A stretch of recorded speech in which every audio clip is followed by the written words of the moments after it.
Salve, salve, galerinha! Tudo bem? Acabou, beleza. Tivemos aí um recessozinho de 15 dias, recarregar as energias, né, baterias renovadas. A gente ainda segue nesse modelo, né, à distância, cheio de saudades, né, ansiosos pelas notícias que vem vindo aí do mundo, as vacinas, né, lá na Rússia, na China, o convênio do Brasil, né, dos nossos centros de pesquisa com Oxford, na Inglaterra. Doido para que essa vacina chegue logo, para que a gente possa retomar a nossa normalidade, né? Esse conceito de normalidade é altamente discutível, mas tomara que a gente consiga retomar, que essas boas notícias elas cheguem como um ânimo aí para o nosso dia a dia. A gente não desanima, a gente segue firme, enfrentando toda essa batalha. É um ano importantíssimo para vocês, é um ano de encerramento, e a gente não deixa a pepeca cair não. Vamos mandar brasa nos nossos estudos. Vocês lembram que nós estamos falando sobre as redes geográficas e que essas redes elas têm um peso bastante significativo, bastante importante dentro da lógica atual, da lógica que nós vivemos. Nas nossas últimas aulas nós discutimos muito essas ideias, né? O que significam essas redes, o que são os fixos e os fluxos, o que possibilita a circulação dentro dessa ideia de rede. Uma rede internacional onde transitam pessoas, mercadorias, capitais, serviços, informações. De que maneira um país ele está inserido ou excluído desses fluxos da rede. De que maneira uma área, um espaço, está inserida ou não. E aí, fazendo aquele recordar é viver, eu tenho certeza que vocês lembram que nós tocamos no assunto globalização, demos essa pista, né? Não é uma definição, é uma pista, que a globalização está inserida dentro dessa dinâmica atual de expansão do sistema capitalista. O sistema capitalista é altamente desigual, então as redes elas também se apresentam, se montam, se conformam de maneira totalmente a inserir ou a excluir. A exclusão faz parte do sistema capitalista. Essa desigualdade é uma verdade, é uma presença muito marcante dentro da lógica capitalista, mas, além da palavra capitalismo, com uma centralidade nessa frase, nós temos a palavra atual. Ou seja, dentro da lógica atual, o que é importante ter para estar inserido? Os 3 T's, lembra? Sistema de transporte, sistema de telecomunicações, associados aos investimentos em tecnologia. Ou seja, a tecnologia aplicada ao sistema de transportes, a tecnologia aplicada ao sistema de telecomunicações, que possibilita essa circulação ou a ampliação de uma circulação nível global.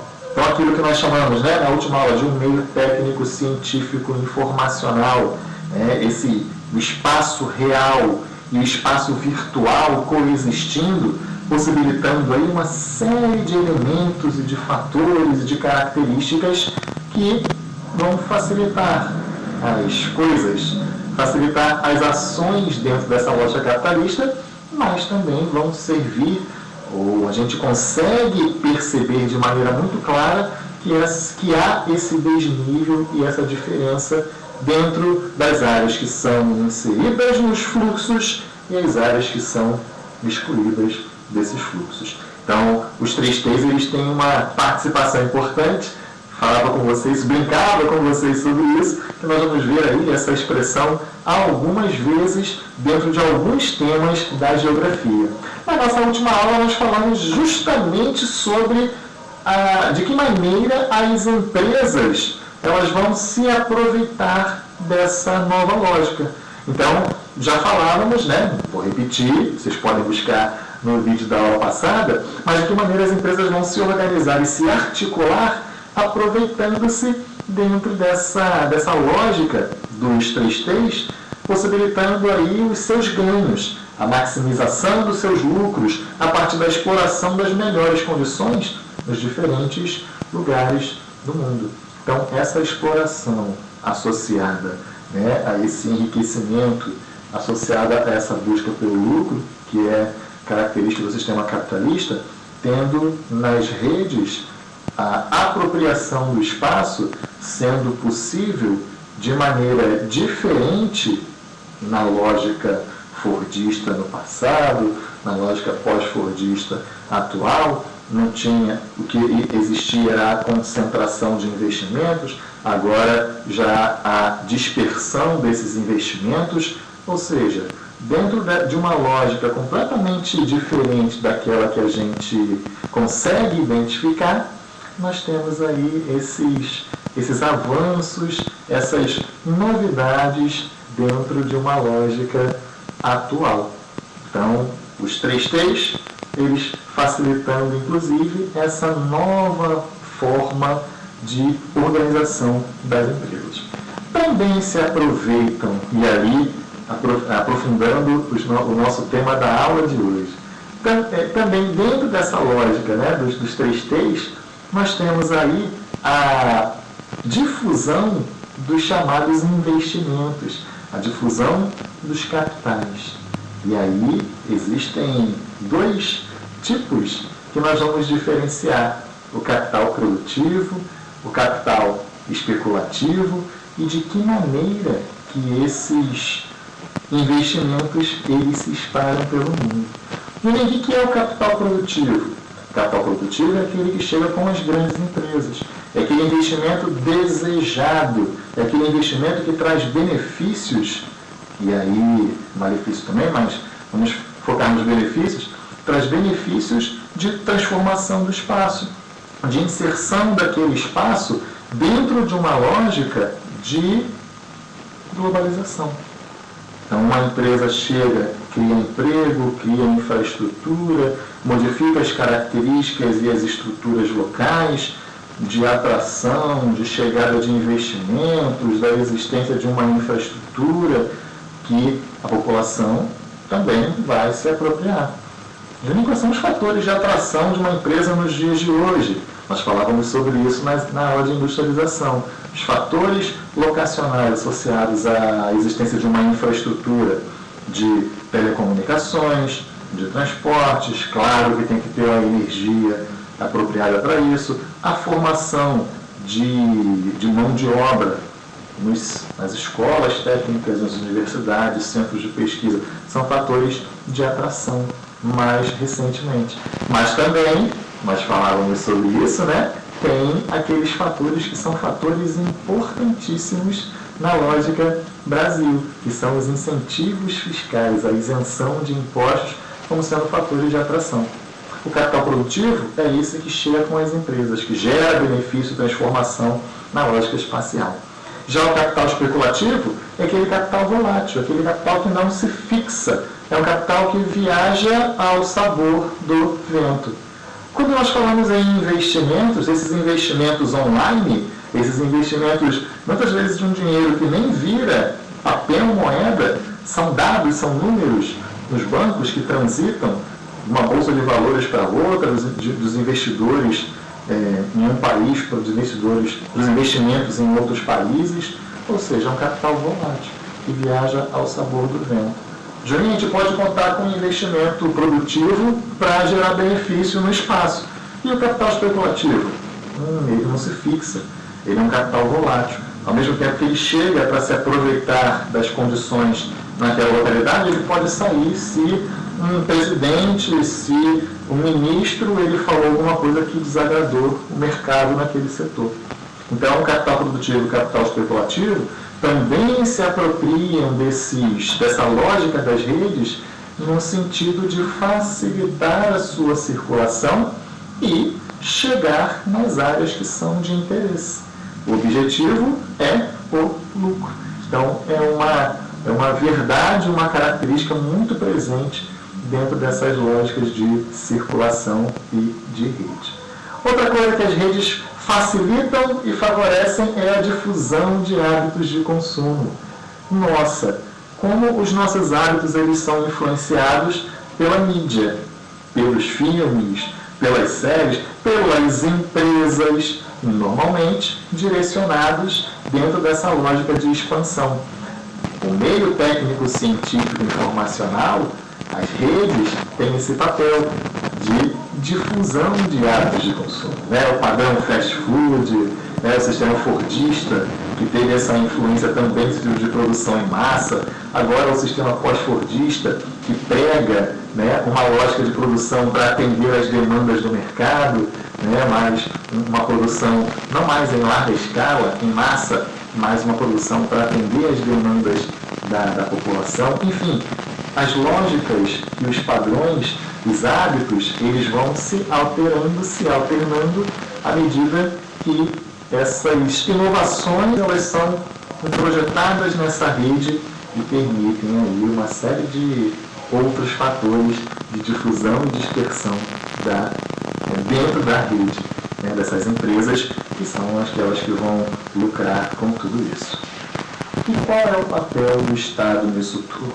Bom, o Estado ele vai ter como nova lógica, dentro desse Estado subserviente ao setor financeiro, o papel do Estado vai ser o papel mínimo, vai ser o papel de fiscalizador, vai ser aquele papel de se retirar da lógica do mercado, deixando que o mercado regule e, a partir de uma presença cada vez menor, deixar que as lógicas de mercado elas se sobreponham. Existem empresas que são mais poderosas do que países no que diz respeito ao seu capital, quando compara, por exemplo, o PIB.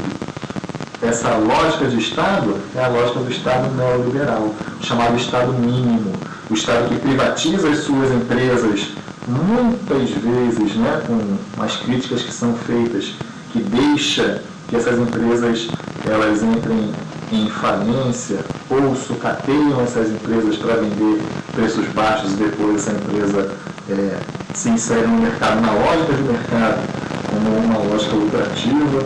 A gente tem tantos exemplos de setores aqui mesmo no Brasil que vão ser sucateados, vendidos a preço baixo e depois passam a dar lucro aos interesses de quem? Enfim, o papel do Estado é esse papel de diminuir a sua presença, deixar que a lógica de mercado ela comande, ela controle. Será que o mercado está preocupado com o bem-estar? Será que o mercado ele vai investir em infraestrutura? Será que o mercado está preocupado com a geração de emprego? São perguntas que são feitas, importantes inclusive, que merecem uma reflexão, que merecem uma atenção e um cuidado quando se fala sobre isso. Será que a lógica da globalização é a melhor lógica de desenvolvimento do social? Então, são propostas que quando se fala em uma outra globalização mais humana, preocupada com esses aspectos sociais, nem tanto com a lógica empresarial, ou tentando de uma maneira associar os interesses dos dois. O que se sabe é que o Estado ele vai agir nesse sentido, de facilitador dos fluxos, minimizando os seus gastos, minimizando os seus custos, fazendo com que a iniciativa privada ela assuma a centralidade dentro dessas lógicas espaciais aí. Tranquilo até aqui? Um assunto que rende bastante conversa e bastante coisa. E aí, quais são os efeitos dessa globalização? Falava com vocês que a globalização é o estágio atual de desenvolvimento do capitalismo. E se ela é atual, e se ela é do capitalismo, que ela tem elementos centrais que precisam ser levados em consideração no entendimento do que é o processo de globalização. Como ela é desigual, o que nós temos é essa série de fatores que aparecem aqui do lado. Uma ampliação das desigualdades, um aumento da dependência das empresas, né, os países que não investem em tecnologia ficam dependentes das empresas e de países que detêm a tecnologia. Há um aumento cada vez maior dessa dependência de investimentos que vêm de fora, porque o país minimiza esses investimentos e se coloca numa situação subserviente a essas empresas. Enfim, para os países pobres, para os países que não investem em educação, que não investem, consequentemente, na educação, tecnologia, que não investem na ampliação da sua infraestrutura de transporte, telecomunicações, esses países eles vão se inserir dentro da lógica da globalização, de maneira a cada vez mais ampliar essa diferença entre classes. E aí, esse retrato de uma globalização desigual, ele fica cada vez mais presente. É isso aí. Nós vamos ainda tratar desse assunto das redes em outras aulas, em outros momentos. Então é importantíssimo que a gente tenha a base desse conhecimento e desse entendimento na hora de realizar atividades propostas para essa parte do nosso estudo. Então, um beijão e até a próxima. Bons estudos! Valeu!